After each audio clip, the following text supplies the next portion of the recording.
pessoal! Começando o nosso primeiro episódio do podcast Livres, Leves e Soltas. Eu, Carolina Castro, Lívia Boareto também. A gente vai deixar esse espaço para você, mulher, para que a mulher possa se sentir à vontade, acolhida, e vários assuntos serão abordados aqui.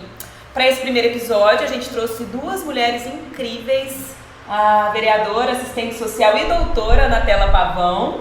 Prazer. Prazer, Carol. E também a Aline, que é assistente social, profissional, mulher, mãe, para estrear esse nosso primeiro episódio. Obrigada pelo convite. E a gente queria começar assim, ó. A gente já começa daquela forma, como eu posso dizer, já não cutucando, mas já com uma pergunta super forte. Para vocês, o que é ser mulher e o que faz com que vocês se sintam mulheres? Pode começar, Ana. A gente tá...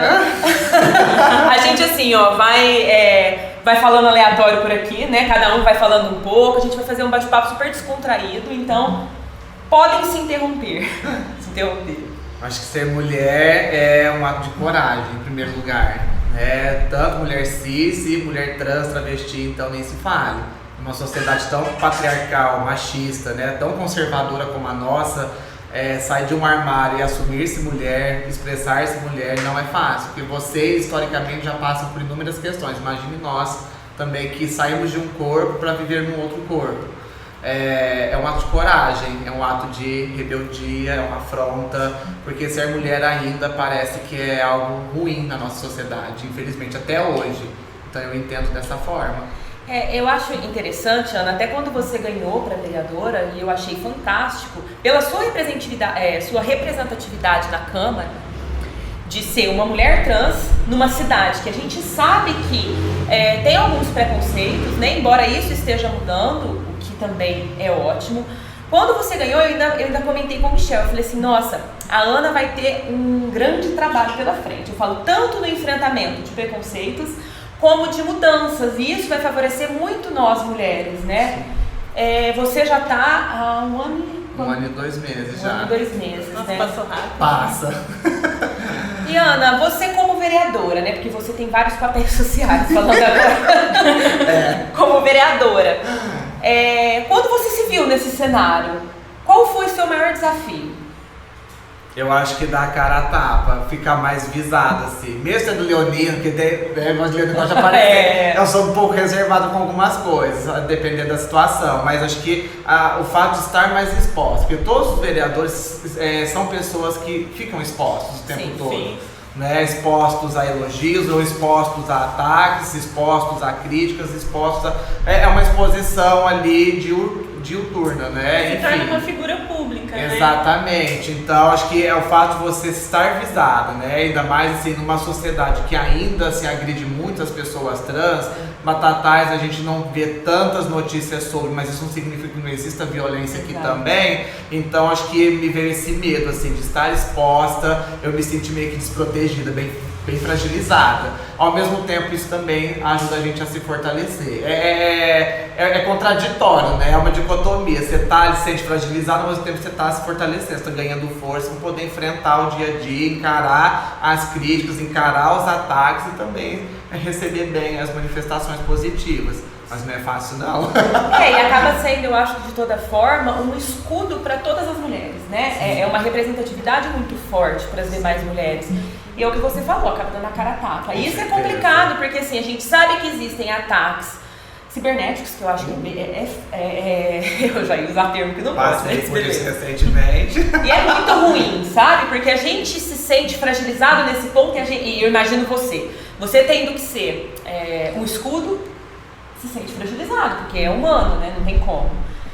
E pra gente falar um pouquinho também com a Aline, já trazendo ela pro assunto. Aline, você que recentemente foi mãe da pequena Elis, maravilhosa. Obrigada. E é uma profissional incrível. A Aline, que trabalha na DEPAB, é assistente social, tem um trabalho fantástico. E agora se viu em outro papel, que é ser mãe, né, Aline? É um desafio, né, Carol? Eu tava pensando, né, ouvindo a Bela falar sobre ser mulher, ser um ato de coragem, né? Aí eu fico observando e pensando, né, que eu sou mulher, sou mãe de outra mulher, né? Tamanho desafio, né, de criar outra mulher em meio à nossa sociedade. A gente sabe que a gente luta diariamente, né, contra o machismo, o preconceito. É claro que eu me reconheço em uma situação de privilégios também, né, mulher cis, branca, heterossexual, né, reconheço tudo isso, mas a gente está aí na luta diariamente contra todos os conservadorismos, as imposições dessa sociedade patriarcal, né? E eu acho que ser mulher é isso, é ser luta também, né? E ao mesmo tempo acolhida, né? Que eu penso em mim como mãe. O que seria do meu maternar sem o acolhimento?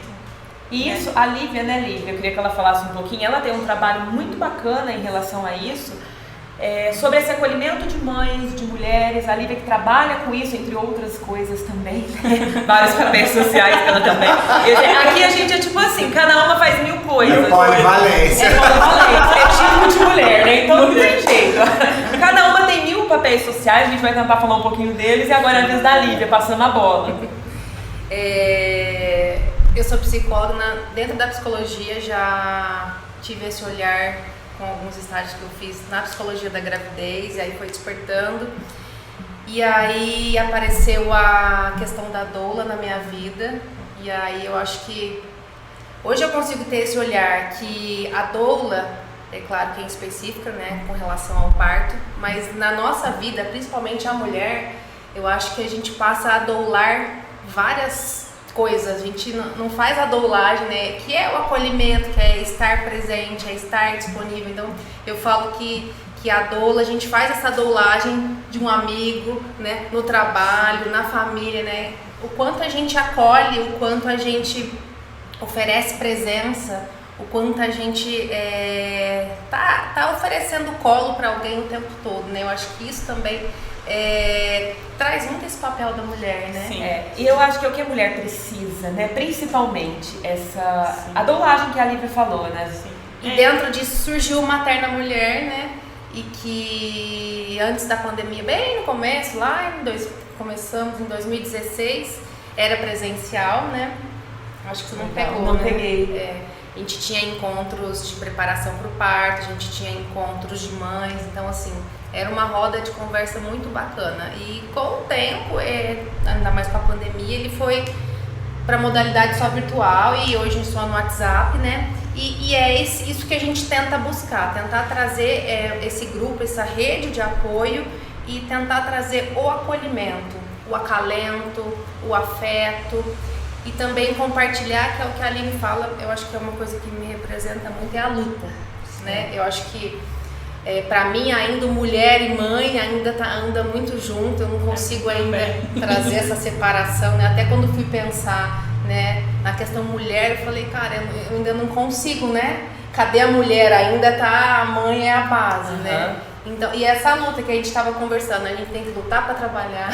Exato. A gente tem que lutar para poder, né, a nossa opinião ser validada, né, a nossa fala. Para ter né? lugar, né? Para ter um espaço em qualquer lugar que seja, em qualquer função que a gente exerce, a gente tem que lutar para estar ali, para poder ser vista e ouvida, Mostrar né? legitimidade. O É mais tempo difícil todo, pra né? gente do que pra homens, homens cis, homens heterossexuais, homens brancos. Pra gente é tudo mais difícil. A luta tem que ser dobrada ou triplicada para conseguir legitimidade em um certo espaço. E eu acho que toda vez que a gente tenta ter voz, a gente tenta falar algo, a gente é tida como histérica. Sim. Como, nossa, ai, mas não, é frescura isso, que isso, pelo amor de Nervosa. Deus.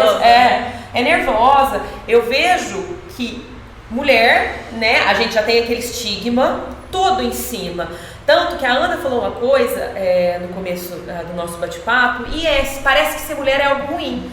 Tanto que tem uma coisa que eu sempre fiquei pensando, quando um homem vai pra prisão, o que é a primeira coisa que eles falam? Isso daí vai virar mulherzinha. Sim.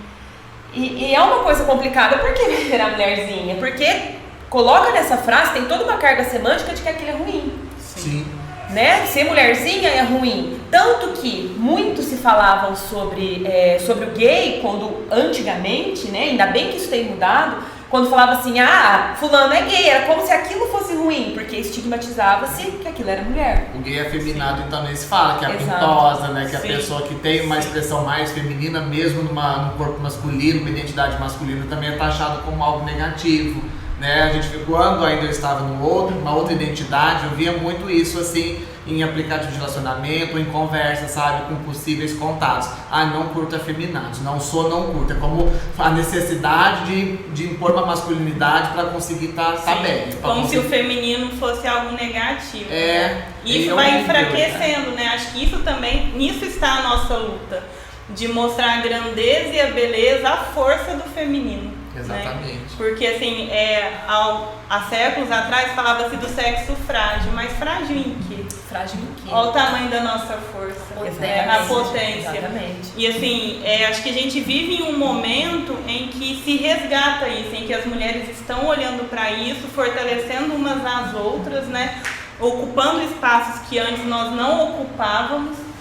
E é contínuo, né? É luta atrás de luta, é batalha, né? Hoje eu penso na minha condição. Eu sou assistente social, né, formada em serviço social, e atualmente eu trabalho como coordenadora de uma instituição. É muito difícil se colocar em uma condição de quem gere outras pessoas, enquanto mulher, né? Há questionamentos, né? Igual você colocou, né, Carol? Às vezes parece que a gente está nervosa, tá? Você não pode se posicionar, você não pode ser articulada. Porque aí você está sendo afrontosa, você está sendo desrespeitosa, né? Porque foi construído o quê? Que a mulher tem que falar baixo, a mulher tem que ser submissa. Não pode se posicionar. Não pode se posicionar, não pode ter opinião. Não pode ter opinião. Tem que sempre se calar, tudo bem, muito obrigada. Sim, pedir desculpa por tudo. Né? Obediência. E eu que nem podia ser quem eu sou, que é pior ainda. Vocês não poderiam ter tal postura, eu nem poderia ser quem eu sou. Eu tinha que estar no corpo masculino. Eu tinha que estar procriando, eu tinha que estar com barba, eu tinha que estar cumprindo uma função social ali que a moral e os bons costumes colocam. E é bem complicado, porque a gente vê que a expectativa da vida da mulher transexual no Brasil ela é baixa, né? Isso me assustou muito um dia eu vi uma reportagem.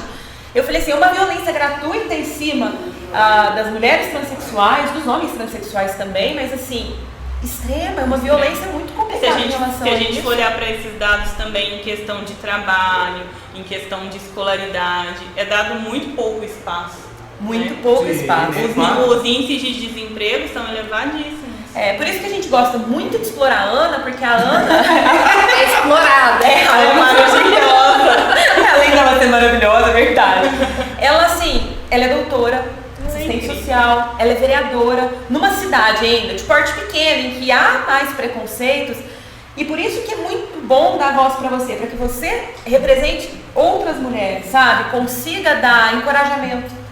Que eu acho que é isso que a gente precisa. Porque todo mundo, todas nós temos vontades, temos sonhos. Sim. E eu acho que a gente precisa desse encorajamento. Às vezes a gente olha outra e fala, poxa, legal, vou ser igual, quero ser igual, vou tentar ser igual. E eu posso. É a representatividade. Com certeza, isso é muito importante. Às vezes a gente não dá conta assim da dimensão, acaba sendo um peso, uma grande responsabilidade, né, pra gente estar nessa exposição e ser essa referência, assim. Eu escuto muitas pessoas me falar que inspira, mas eu não consigo acreditar que eu consigo passar tanta energia assim, positiva ou inspiração. Eu tenho que falar, gente, eu não sirvo pra estar aqui.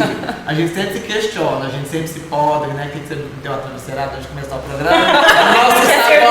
Não se sabote, para de se sabotar, mas é isso, a cabeça da gente é uma encrenca, que a gente tá numa posição, tá conseguindo caminhar, a cabeça vem, não, você não serve, não, para com isso. Sim. E não, mas espera aí, vamos seguir que tá indo, tá caminhando, tá dando certo.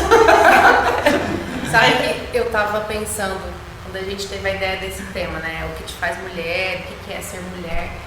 E aí a gente começou, né? Onde a gente foca, né?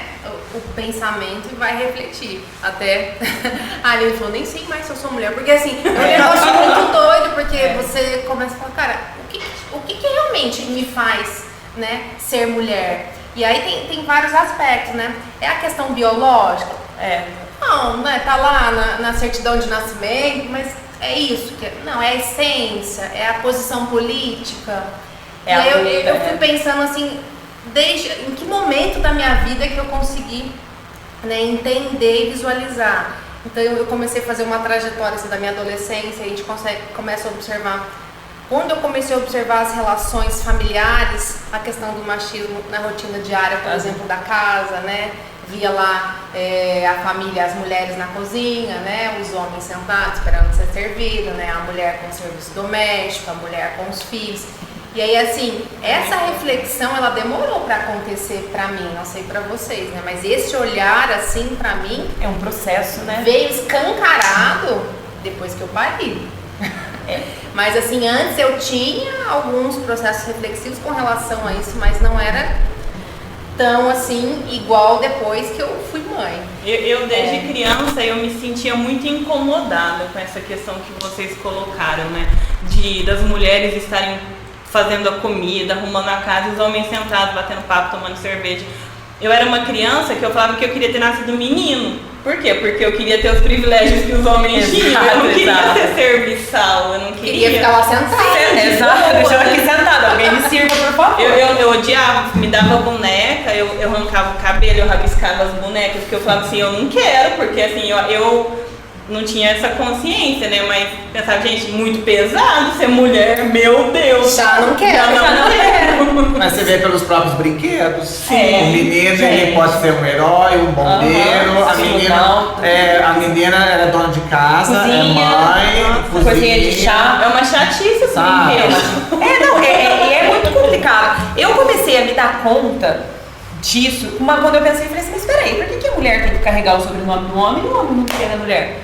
E aquilo me incomodou porque eu pensei, eu falei assim, peraí, é questão de pertencimento, cada um pertence a uma família. Aí a mulher vai pertencer do marido e que eu acho até, e a esposa não vai pertencer. Sabe, deu um bug na minha cabeça. Eu falei, peraí, eu acho muito esquisito. Eu sei que tem pessoas que levam o sobrenome do marido até hoje. Sim. Eu, particularmente, não acho necessário, porque eu acho assim... Sabe, eu acho uma questão de pertencimento. Eu acho que essa questão do nome, pra mim, vem de uma carga patriarcal muito machista. Foi aí que eu comecei, eu acho que a me descobrir como mulher. Que eu pensei, poxa, mas ser mulher não é ser objeto ou pertencimento do outro. É ser dona de si mesma. De si mesmo.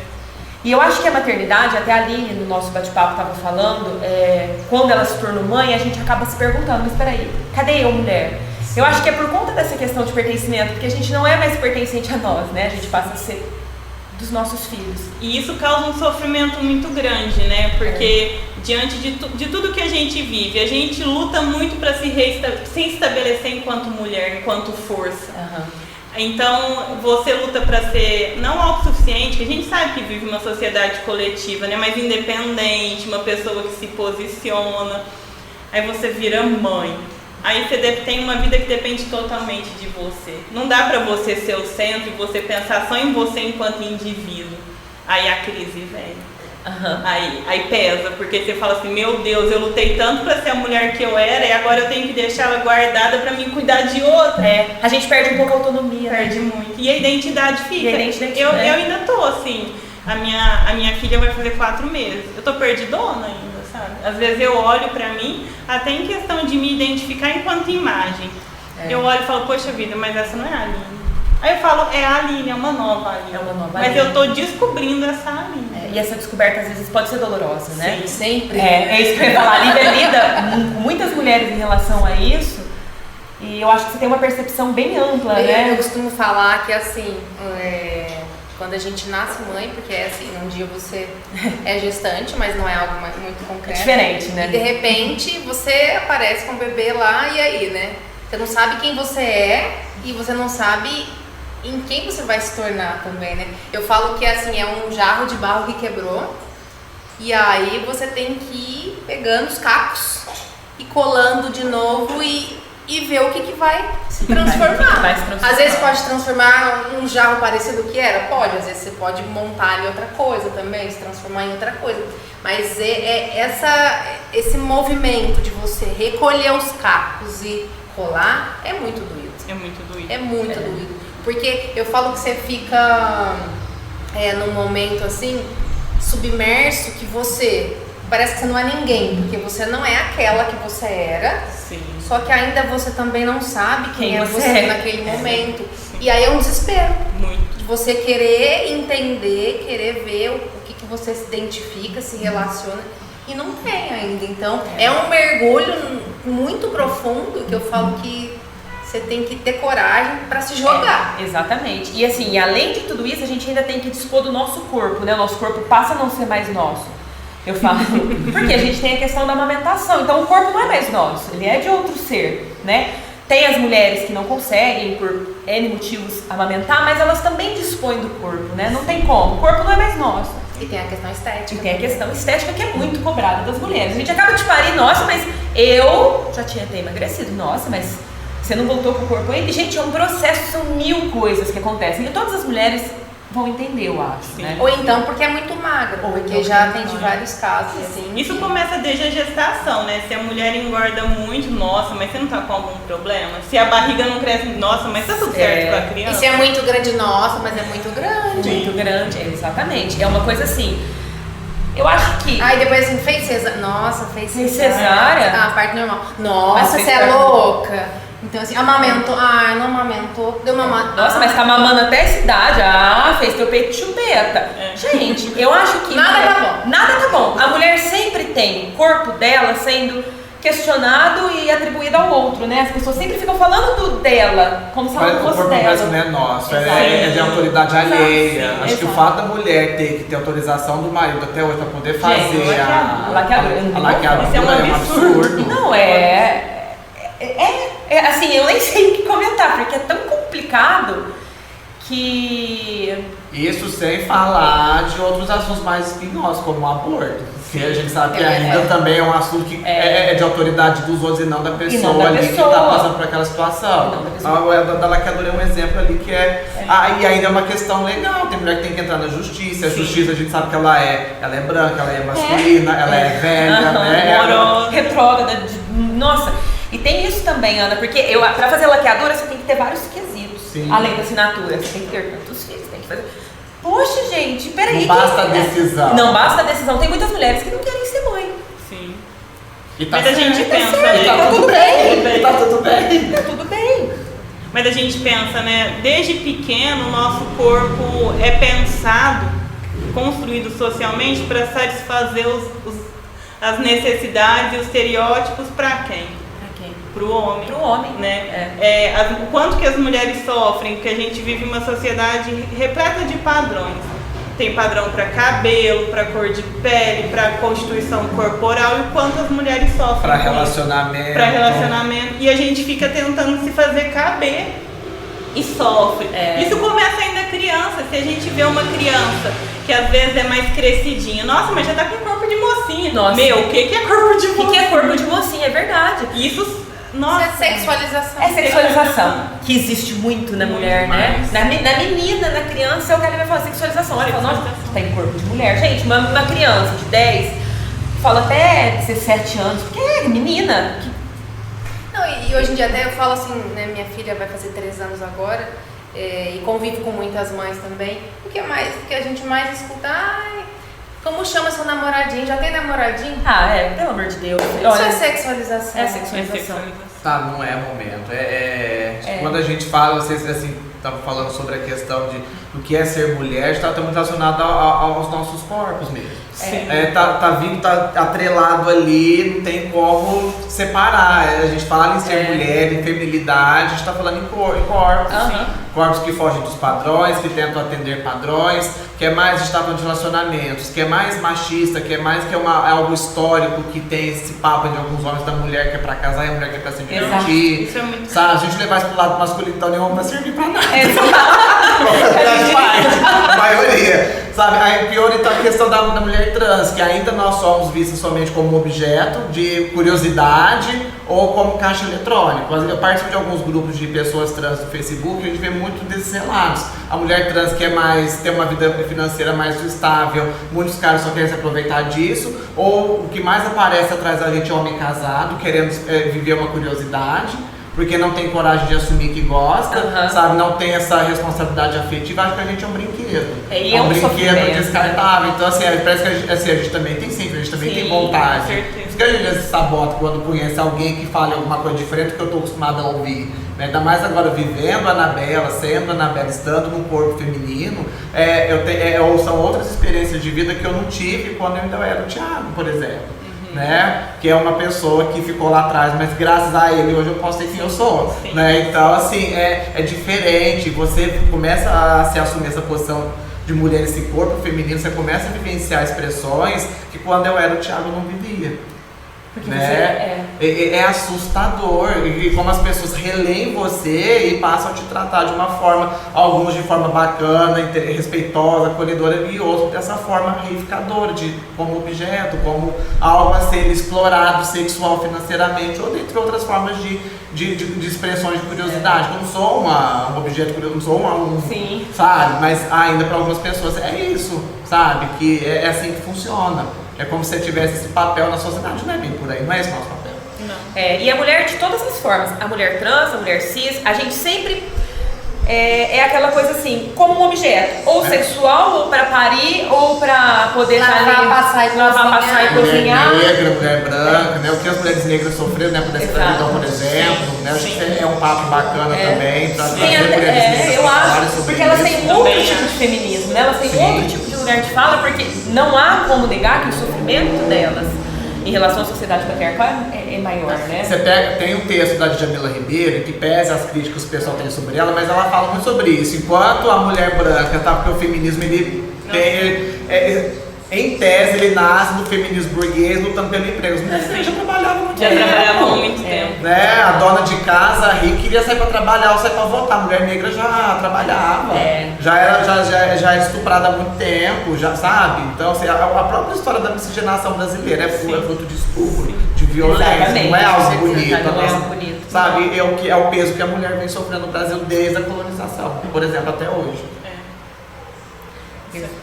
Exatamente. A gente fica até sem ter o que falar. A gente fica desculpa, porque... plantei intriga. Não, eu acho que são Mas é um reflexões sentimento, importantes. Mas é um sentimento, e é um sentimento de revolta. E só, eu falo graças entre aspas, né? Porque não é graças a esse sentimento de revolta que as coisas têm mudado. Sim. Porque a gente tem que lutar. E muitas vezes, quando chamam a gente de histérica, não é histérica. Quem sofre, quem passa por essa luta contínua desde que o mundo é mundo, somos nós. E é através do grito que a gente tem conseguido alguma coisa, né? O silêncio fez parte dos corpos femininos. Hoje não, hoje a gente grita mesmo, fala mesmo, porque tem que rasgar o verbo. Eu acho que é uma coisa que pra mim, assim, na minha história, que eu sempre olhei, sempre observei muitas relações familiares e sempre a mulher calada. A mulher calada. Né? E assim, calada e fazendo o que tinha que ser feito, né? E isso foi uma coisa que sempre me incomodou. Tanto é que hoje, né, pra quem me conhece, eu sou de falar, né? O que eu tenho pra falar, eu tenho esse compromisso com a verdade, independente se eu fico incomodada ou não. É claro, assim, uma fala respeitosa, mas se posicionar. E lidam você como? A Lívia, mas a Lívia é grossa, a Lívia... Né? Desde o colegial, a Carol, nós estudamos juntas, então assim, respondona, enfim. Mas eu sempre fui taxada de rebelde, de grossa, de descontrolada. A Carol é louca. Eu odeio, e eu vou falar de coração, às vezes as pessoas falam, a Carol é louca é o nariz. Não, Eu também, eu detesto que fale isso pra mim. Ela é louca. Louca por quê? Porque eu falo, porque eu me posiciono, porque eu cobro? Porque eu cobro mesmo. Homens que fazem parte do meu convívio, o Michel pode falar isso, eu sempre cobro para que não sejam machistas. Porque mesmo os homens que a gente vê que tem algum tipo de empoderamento, a gente encontra características machistas. E isso me incomoda muito. Sim. Eu vou continuar falando. Eu tenho um filho, eu tenho uma responsabilidade sobre ele para que ele não tenha isso, que ele seja uma pessoa desconstruída. É a minha responsabilidade com ele e com a sociedade, né? Com certeza. A gente não pode criar igual aquelas frases, nossa. Segura tuas, como é que é, gente? Segura tuas cabras que meu bode tá solto, não é? Olha. Sabe, eu assim, nem é bom alguém me falar mais dessa, porque eu não tenho... Eu tô fazendo joia porque ele tá ali, o Michel, tipo, olha o tempo e tal. Só mais 10 minutinhos e a gente encerra, né? Por isso que eu tô joia, pessoa nada discreta também. Mas assim... é importante a gente pensar também que a gente, enquanto mulher que se coloca, né? O quanto é difícil a gente existir e resistir nessa sociedade, né? Tudo pela maneira como é construído e a gente é tida. Não é qualquer homem ou qualquer pessoa que consegue se relacionar conosco. Sim.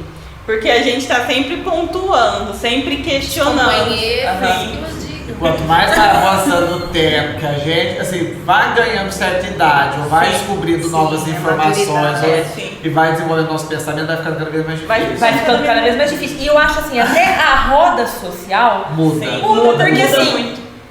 Vai excluindo. vai excluindo. Exato, porque você vai falar, poxa, e a desconstrução, eu falo, ela é muito complicada e ela é muito demorada. Se desconstruir é complicado, porque às vezes a gente se pega com alguns preconceitos e fala, poxa, peraí.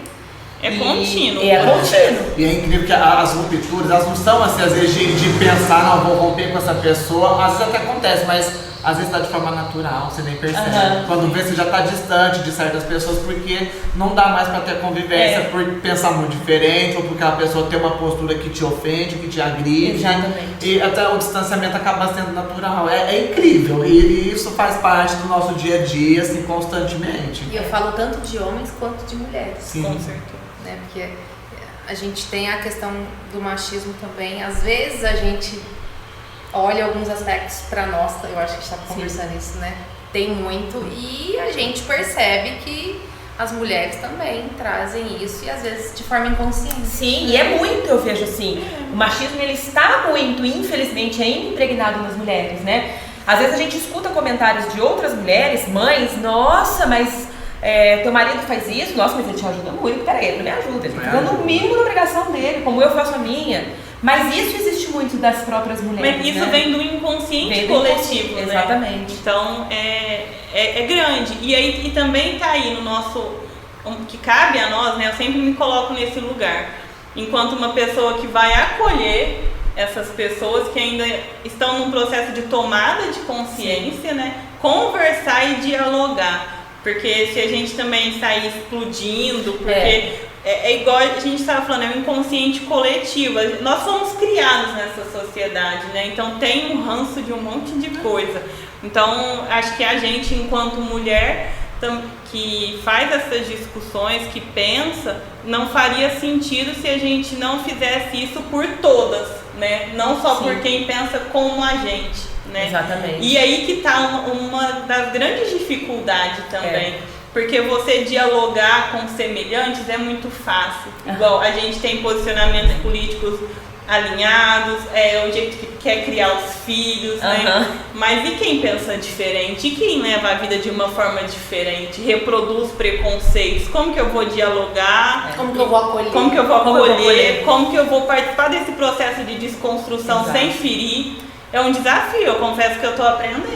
Não é fácil, não. Quando você escuta, por exemplo, uma mulher que usufrui de todos os direitos conquistados por lutas, fala assim, eu não sou feminista, sou contra o feminismo. É claro que a gente vive um espaço também de alienação. As pessoas estranham aquilo porque tem vários estereótipos, tem vários estigmas sobre a luta das mulheres, mas a pessoa, ela trabalha, ela tem uma vida independente, ela consegue ter um mínimo de liberdade dentro desse sistema, que ninguém é livre o suficiente, mas a pessoa, ela subjuga algo que ela também se beneficia, né?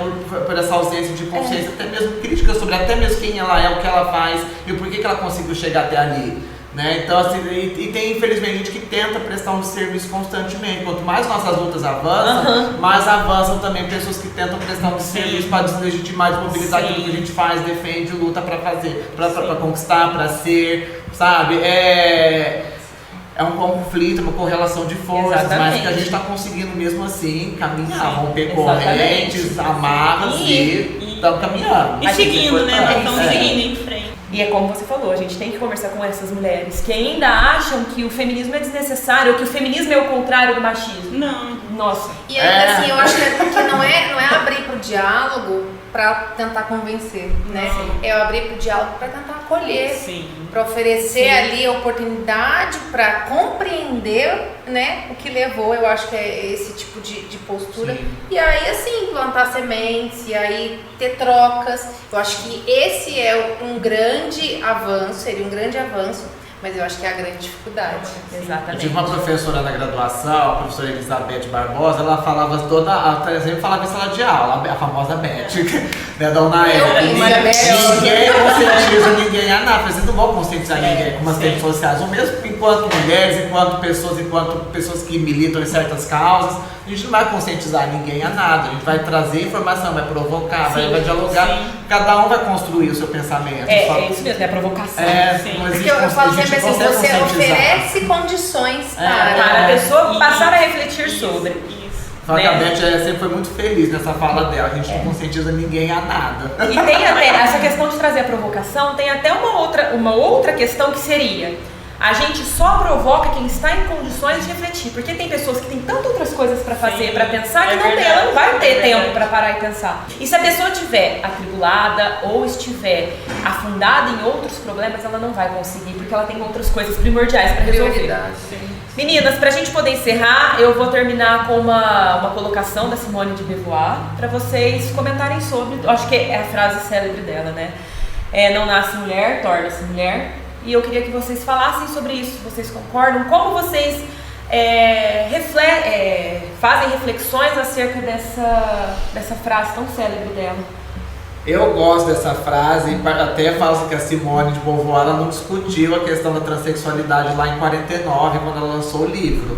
Só que pra mim faz muito sentido, né? Porque eu me tornei uma mulher e assim, saindo de um corpo que era masculino, mas a partir de uma visão, de um desejo, de uma... a frase dela, falou, ninguém nasce mulher, torna-se mulher. Falou, é isso mesmo, sabe? Então pra mim sim, faz muito sentido. Fora que a gente acaba se inspirando também em pessoas, né? Eu falo das minhas amigas, a Lívia e a Aline, a gente se conheceu no trabalho. Então assim, foram amizades que nasceram a partir de lutas, de militância, de trabalho, de emprego. Fora minha mãe, as minhas falecidas avós, enfim. Tanto que o Pavão, né, você estava falando de nomes e tal, fiquei pensando até na escolha do nome. Meu nome não tinha Pavão, era Thiago Rodrigo da Silva, o sobrenome do meu pai, do filho. Minha mãe não colocou e eu fiz questão de colocar. Gastei mais no cartório, mas botei o Pavão. Fiz que é maravilhoso, né? É o sobrenome da minha mãe, que veio do meu avô, enfim, tá nada mais. É o que a minha mãe também. Então, assim, acho que pra homenagear e pra me tornar mais ainda também mulher, acho que é essa questão desses caminhos que a gente percorre. No meu caso, a escolha do meu nome, que eu tive esse direito de reescolher, de recomeçar. E vocês, enquanto mulheres cis, também nos caminhos que vocês percorrem. Então, pra mim, a frase, esse comecinho, que é o segundo livro dela, pra mim faz muito sentido. Né? Quando a gente, por romper barreiras, por romper valores, por romper determinadas posições ou formas ou projetos de vida em sociedade, pra gente ser quem a gente é. E defendendo o que a gente defende, conseguir caminhar com segurança ou com risco, mas ainda assim viver e sobreviver nesse mundo tão perigoso que a gente está vivendo. Ainda mais aqui. O que sobra pra mim falar depois da novela?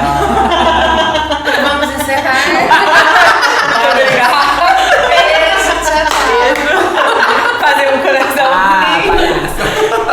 Eu só queria falar assim, essa frase mexe muito comigo, né? Desde ontem eu estava pensando sobre ela e nesse processo, né? Eu acho que ela fala muito forte em mim, porque à medida em que eu fui me tornando mulher, foi na medida em que eu fui tomando consciência do que é ser mulher diante da sociedade em que a gente vive, né? Acho que às vezes eu falo muito disso de sociedade, porque não tem como, né? Eu sou assistente social, então minha formação profissional é voltada para isso. A gente é um ser humano integral, né? Então não tem como eu me desligar disso. Mas eu fui me tornando mulher na medida em que eu fui tomando consciência e por influência de grandes mulheres na minha vida, de grandes pessoas, né? Eu penso, a gente é reflexo das pessoas em que a gente vive. Sim. E eu tenho mulheres muito fortes e muito incríveis enquanto referência, né? Tenho grandes amigas, né? que sempre me acolheram, me estimularam, pegam no meu pé, me fazem refletir. E eu acho que é isso. Eu estou me tornando também, né? É um processo contínuo, acho que é inesgotável, né? Eu não vou ser a mesma mulher daqui um mês, eu vou ser uma nova mulher, porque o dia a dia nos transforma também, né? Então, eu penso que eu estou nesse processo contínuo aí. Eu acho que é o caminho, é esse redescobrir, né? Eu acho diário. E o que me traz assim, reflexões é sobre a luta. Eu acho que a cada luta, a cada batalha, esse sentir mulher, ele vai ficando mais presente em mim, né? Que eu acho que a mulher, né, ela vai se sentindo. Eu acho que tem mais a ver com se sentir, não tem a ver com maternidade, eu acho que não tem a ver com a questão apenas biológica, né? Então eu acho que é esse sentir. E eu me faço sentir através da luta diária, da exaustão diária, dos papéis acumulados e essa redescoberta diária. Sim. Bom, e a gente vai se redescobrindo, vai batalhando, lutando. Por hoje a gente encerra o nosso podcast, agradecer a presença da Anabela, da Aline, incríveis. Eu e a Lívia volta em breve. Será? A Lívia, ó, tem um compromisso marcado aqui, olha, foquem bem no rostinho dela, pra ela não correr da gente. Ai, sucesso, que esse podcast ele possa, assim, sair do território da cidade, que as pessoas possam ouvir vocês sempre. Ai, que bom. Eu acho que vocês estão plantando uma semente que tem muita potência, que ela possa florescer e dar muitos frutos, que a gente precisa de muitos espaços como esse. Batatais respirando resistência. Nossa, vamos encerrar desse jeito, Beijo!